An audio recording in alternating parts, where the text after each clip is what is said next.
I want to welcome in Brandon Smith, Socket Warren Spartans, the Media Day coach. Welcome, and if you would introduce your players, please. Thanks for having me. Thanks for doing this. Really always appreciate it when you guys do it, especially under the circumstances this year. You know, commitment to making high school sports, especially high school football, feel welcome in the community, and trying to give these guys a chance to get their face seen and make it special again, especially this year, any way that we can. I've got Nate Neal to my left. He's a two-year starter, senior, played tight end for us last year, played tight end again for us this year. And then I have Julian Boley to my right. He'll be a three-year starter. Started on the offensive line as a sophomore, and then defensive line the past 2 years, including this year.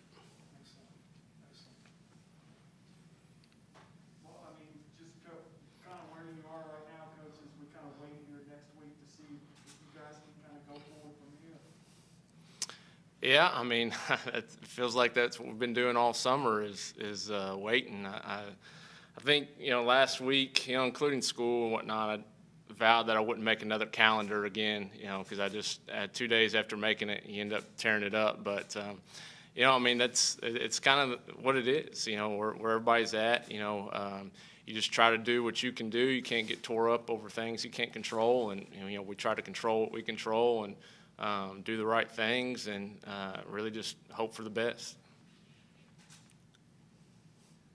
Coach, you probably have one of the biggest programs around. In pods of 10, how are you, because I've been to your practices before, how are you managing that with as many players as you have on a team? Yeah, that's definitely been the biggest challenge, and probably the most overwhelming part, even, surpassing the guidelines and the cleaning and all that stuff, doing 10 at a time, when we've have, I think, 12 groups, we've been around 110, 115 kids, which, you would think some would drop off naturally with all this, but really it's been the opposite. There's been more that, I think there's bored, they want something to do, they've been wanting to come out. But, doing that and trying to find ways to, stagger those groups and manage it has really been the challenging part. But, and in all honesty, I mean, the kids and especially the parents have been great because, if you got to make a little tweak here or adjustment here, we've had, I mean, zero complaints in the past 2 months or however long it's been with the way that we've done it. And honestly, you're overwhelmed at first with what you have to do, the protocols, but once you get into it, it's really not that bad. And honestly, it doesn't take as long. It's not time consuming. Just really the organizational part of just trying to schedule all that stuff is probably the most challenging. For the players, come August 24th, when you finally get to put your helmet on and get on the field 11 on 11, what's it gonna feel like to finally get back on that practice field? I'm pretty excited. Been ready to go for a while now, so it's going to feel great. We're hoping that it doesn't get pushed back at all, so we're hoping it's going to stay the same August 24th, that we're all going to be able to be in pads and be able to hit. Any apprehension along those lines of Thursday's announcement coming up? What was that? Any apprehension of waiting again for the HSA to announce what their plans are on Thursday for y'all? I mean, take it as it comes? Are you nervous about it? Well, we've been taking it as it comes for a while, so there's nothing set in stone. So For the players, I couldn't imagine as a high school football player not playing football. I mean, I'd be throwing a tantrum and crying, and maybe that's just me, but for you guys, what has it been like as a high school athlete being in this kind of limbo? And what do you guys continue to say to yourself to keep you grounded and kind of keep you motivated? Well, I don't put in my mind that we're not going to have a season. I feel like we're going to have a season. I'm a senior, so if we don't have a season, I'm going to be devastated. And for the colleges, I got to have a college offer. I have some, but I got to have more. So when I play, I'll get more. How many do you have right now? How many of them are I have 2 big schools, and the rest are little schools. I just really try to stay focused, really get stronger, faster. I'm pretty confident that we will have a season. I just want to be ready when it comes.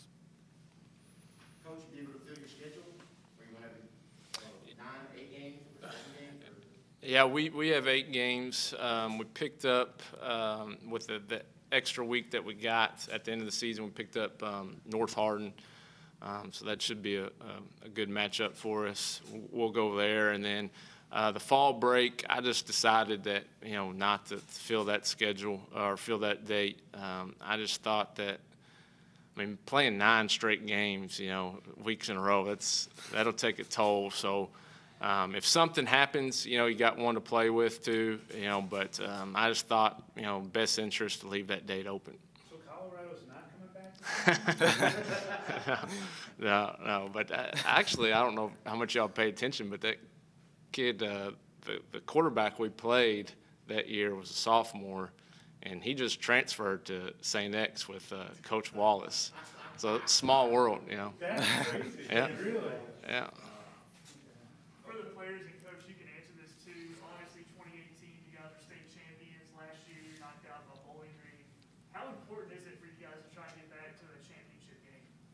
Very important. I think he's hoping you would elaborate.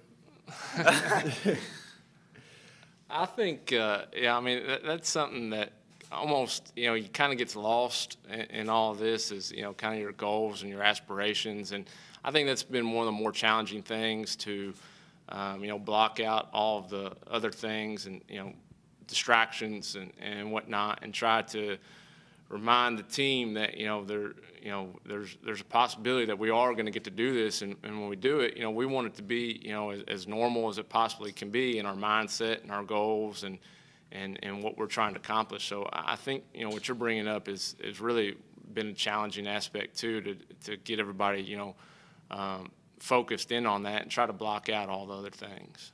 Brandon, have you had any players and or parents approach you and say, as long as the situation is this way, I can't let my boy play football?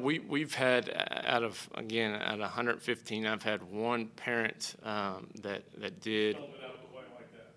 with a younger kid, and it was more, and there's, I'm not going to divulge, but special circumstances, and it was basically, when they say we're going to play and it's going to be mandatory, he'll be ready to go, but until then, not so much.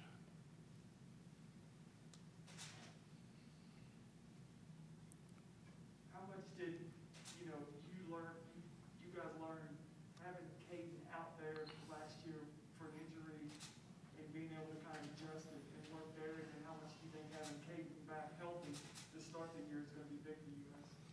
I think, I learned a lot. I try to take something, every year, but that was a big, that was a big wake-up call for me. We've always, just having contingency plans, you really do for a lot of positions, but in all honesty, in quarterback, most of the time we're rolling the dice. We don't rep a second guy a lot.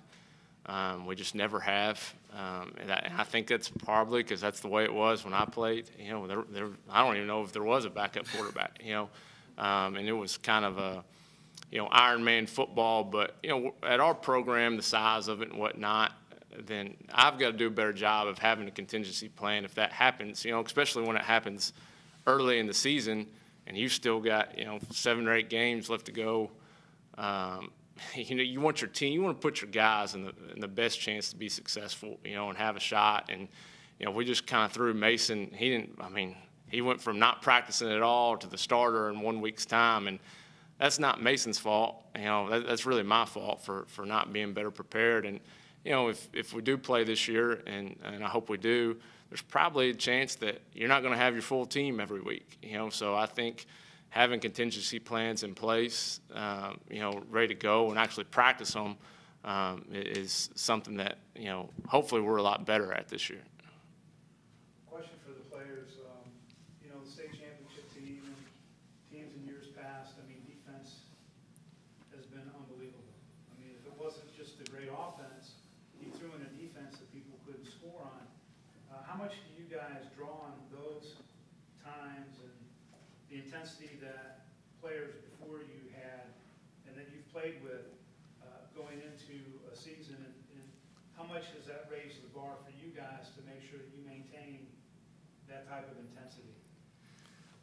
Well, we know the vibe of the teams past that have went far and won state championships. So we try to match that intensity and that the way we practice and the way we play, and hopefully do the things that they've done in the past.